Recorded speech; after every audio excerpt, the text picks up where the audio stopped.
It's the time of year when nature shrugs off her summer splendour to take on the glorious glowing tints of autumn. And for less romantically inclined water gardeners, it's the time when leaves start to get everywhere. Here are some top tips for outdoor and indoor fish keepers to get the best out of your hobby during October.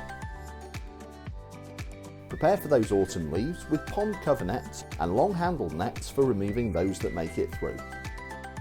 If you can, start providing drinking water for wildlife that may be excluded from a netted pond. Cut back leaves and stems of pond plants as they die back above and below the water. Oxygenating plants can also be thinned out, and tender plants such as cannas should be prepared for winter by storing them damp in a frost-free shed or outhouse. Bargain pond plants added this year will give much greater impact next year. Just think of them as perennial garden plants with very wet feet. Forget spring cleaning, this is the best time of year to give your pond an overhaul. It's not too cold yet, and the life cycles of fish and wildlife are at a point where serious disturbance can be avoided. If you don't fancy playing in the mud, a pond vacuum will help with sludge removal while keeping you clean and dry. Switch to a winter diet to enable digestion at the lower temperatures the next few months will bring. This way, fish can be fed whenever they're hungry without fear of any side effects. For peace of mind, treat your pond with a broad-spectrum medication to prevent parasitic or bacterial issues becoming a problem in cold weather. Bring any seasonal pond fish indoors.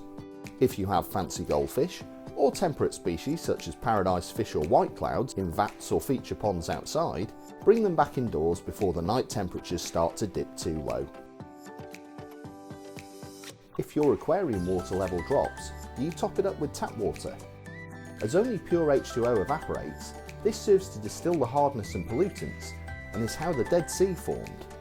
Make sure that you top up with RO water, or better still, carry out a water change and top up then. Consider a filter upgrade. If your filter is struggling to control detritus, clarity, or most crucial of all, water quality, it may be time to give your tank a bit more poke. As a new filter will need some maturation before being able to support your aquarium, run the two side by side before removing your old unit. Check your heating. After what have been the warmest months of the year, aquarium heaters haven't had to work too hard. Check your aquarium is up to temperature and replace your heater if it's struggling. Like any electrical device, they have a finite lifespan, and their failure can be massively problematic. Look out for seasonal rarities as the peak season for fish collectors begins. Receding waters in tropical regions are now making a host of species available in the weeks ahead. As they can be less forgiving of aquarium conditions, check your aquarium water quality before adding any wild fish. Just because you're born in a swamp, it doesn't mean you can tolerate high nitrates. Is your aquarium big enough? Have you bought fish that are waiting for you to upgrade to a larger tank? If so, think about when this is likely to happen and try to avoid doing it again. Fishes grow much faster than glass aquaria. Nag someone about goldfish. Too many people still keep their goldfish in tanks that are too small. It's probably not you, but it could be someone you know.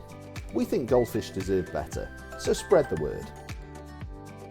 Tune in next time for our top tips for November, and happy fish keeping.